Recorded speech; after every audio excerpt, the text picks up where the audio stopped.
এখনো ভাত হয়নি? কেন বল শিগগিরি, আমি খাবই বা কখন আর কাজে যাবই বা কখন? ও আল্লাহ গো, ও মা গো, খাসি মেরে ফেললি গো।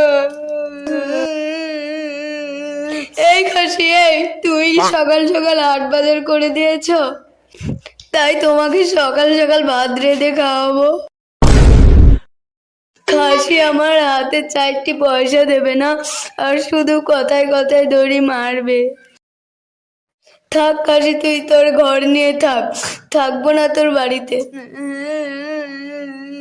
আরে যা যা মাগি, তুই যেখানে খুশি তুই সেখানে যা, আমার দেখা দরকার নাই মাগি। আর তুই আজ অব্দি আমাকে একটা বাচ্চা দিতে পারলি না।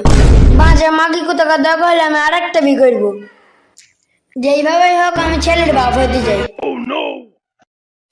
খাসি আমার হাতে 4টি পয়সা দেবে না, আর শুধু কথায় কথায় দড়ি মারবে।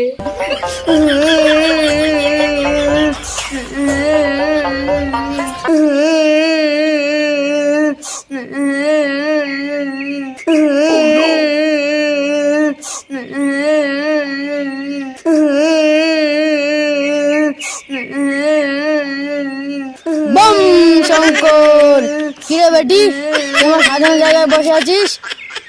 সত্যি করে বল তুই কে, না হলে তোকে আমি ভঙ্গ করে উড়িয়ে দেব। তাই দাও সাধু বাবা, আমাকে ভঙ্গ করে উড়িয়ে দাও। আমি তো মরবার জন্যই বনে এসেছি, আমি আর বেঁচে থাকতে চাই না সাধু বাবা। কেন রে বেটি, তুই এই বসে কেন মরতে চাস? কিসের তোর দুঃখ, আমাকে সব খুলে বল। আমার নাম দয়ালু বাবা, আমার কাছে কেউ খালি হাতে ফিরে যায় না। বম শঙ্কর। জানো সাধু বাবা, আমাদের বাড়ির খাসিটা শুধু আমাকে মারে আর গুতায়, কথায় কথায় গুতায়। আমি আর গুতো সহ্য করতে পারছি না। ছাগলের দড়ি নিয়ে মরবার জন্য এসেছি বাবা, এই বনের মধ্যে। দয়া করে এই দড়ি দিয়ে কিভাবে মানুষ মরে আমাকে একটু দেখিয়ে দাও সাধু বাবা। বম শঙ্কর, এরকম দুষ্ট খাসি কেন বাড়িতে রেখেছিস বেটি? এখন তো খাসির মেলা দাম। যা বেটি, এই খাসি সস্তা দামে বিক্রি করে দিগা। যা বেটি যা, শিগগিরই বাড়ি চলে যা, এই খাসির জন্য তোকে আর মরতে হবে না। বম শঙ্কর, তোর মঙ্গল হোক। না গো সাধু বাবা, আমার ওই খাসি ছাগল খাসি না। বম শঙ্কর, ঠিক আছে বেটি, তোকে আর কিছু বলতে হবে না, শুধু আমাকে একটু ধ্যানে বসতে যায়, আমি সব বুঝিয়ে নেব।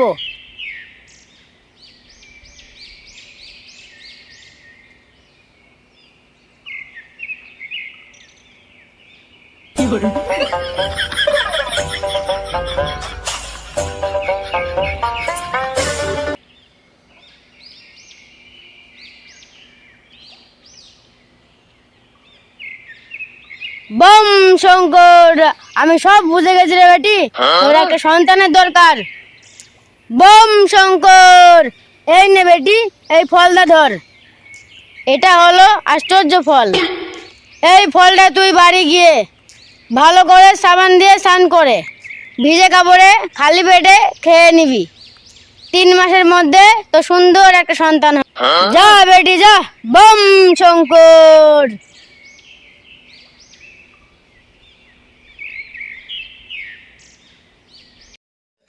গিলেন গিলেন বাংলা মাল গিলেন, আরো খা বাংলা মাল চিটে পুটে আরো খা। আমার বউ মনে হয় আমাকে ভোলানোর জন্য আমার জন্য পেয়ারা এনেছে। ভালোই হলো, বাংলা মালের সাথে ভালো চাট হলো। বাকি মালটা পেয়ারা দিয়েই চেটে পুটে খেয়ে নেবো। হায় আল্লাহ, হায় আল্লাহ, এ আমার কি কাজ হলো গো। এই শোনো শোনো, এই পেয়ারাটা তুমি খেও না, এই পেয়ারাটা তোমার জন্য নয়। এই ফল খেলে তোমার বড় ক্ষতি হয়ে যাবে। কি বললি হারামি মাগি, আমি পেয়ারা খাবো না? বল হারামি মাগি, তুই কোন নাগরের জন্য এই পেয়ারা এনেছিস? যা, খাবো, বেশ করবো হারামি মাগি। ওরে আল্লাহ রে, আমার কি হলো রে, পেট ফুলে বালিশ হয়ে গেল রে। ও আল্লাহ রে, মনে হচ্ছে যেন পেটের ভেতরে কেউ লাথি মারছে। কই রে বউ, তাড়াতাড়ি এধার আয়। তাড়াতাড়ি আমাকে রাজু ডাক্তারের বাড়ি নিয়েছো, না হলে আমার জান গেল। ওরে আল্লাহ রে, কি যন্ত্রণা রে। এ গো, তোমার কি হলো গো? চলো চলো, তাড়াতাড়ি ডাক্তার বাড়ি চলো। তোমার মনে হয় পেটে পানি জমেছে।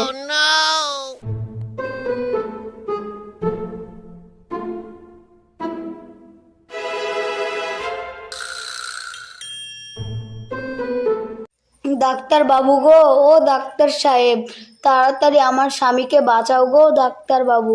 কি হয়েছে, কি হয়েছে তোমার স্বামীর? তাড়াতাড়ি এখানে নিয়ে এসো।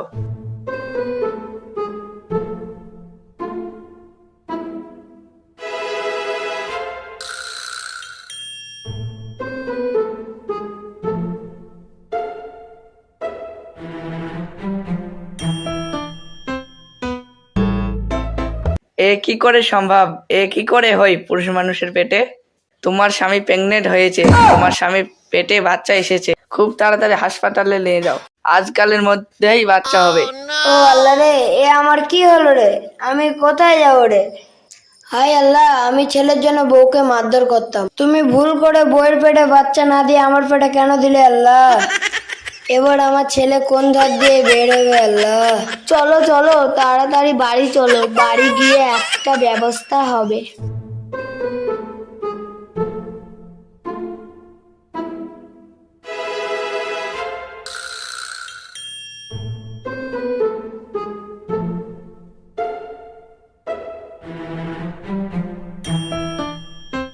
তোরা কেউ মাছ লিবিল পাড়ার মাগিরা? আমার ভাত আর মাছ ধরেছে চিংড়া মাছ। তোমরা কেউ মাছ লিবা গো পাড়ার লোকেরা? আমার ভাত আর মাছ ধরেছে গিটি চিংড়ে। দাইমা, ও দাইমা, তাড়াতাড়ি এইদিকে আসো, মাছ লবো। বললো মাগি, কি মাছ লিবি? শোনো ডাইমা, তোমার সব মাছ আমি কিনে নেব, আবার 500 টাকা দেব, আবার একটা নতুন শাড়িও দেব। তবে আমার একটা কাজ করে দিতে হবে। বাড়িতে আমার ননদের ব্যথা উঠেছে, তোমাকে এক্ষুনি খালাস করতে হবে। তাই তো বোন, আমার চোখের ব্যাটারি কমে গেছে, ভালো দেখতে পাই না। তা চল, আধারে আধারে কাজ ছেড়ে দেবো।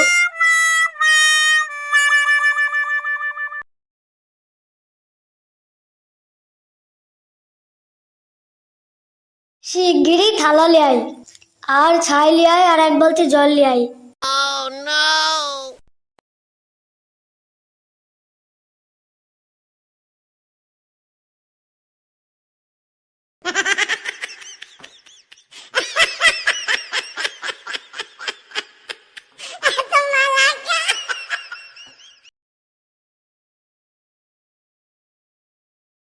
এলো মাগি, তোর ছেলে হবে।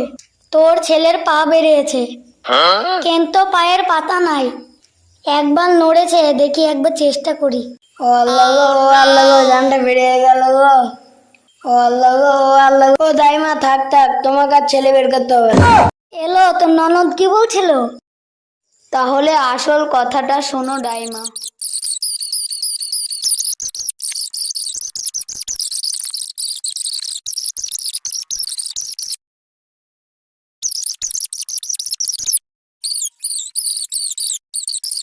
ছেলে লিয়া যে কতটা ঠেলা, সেইটা আমার স্বামীকে বোঝালাম। এই খাসি ছেলের জন্য শুধু আমাকে ধরে ধরে মারতো, সেই জন্য আমি এই নাটকটা করলাম।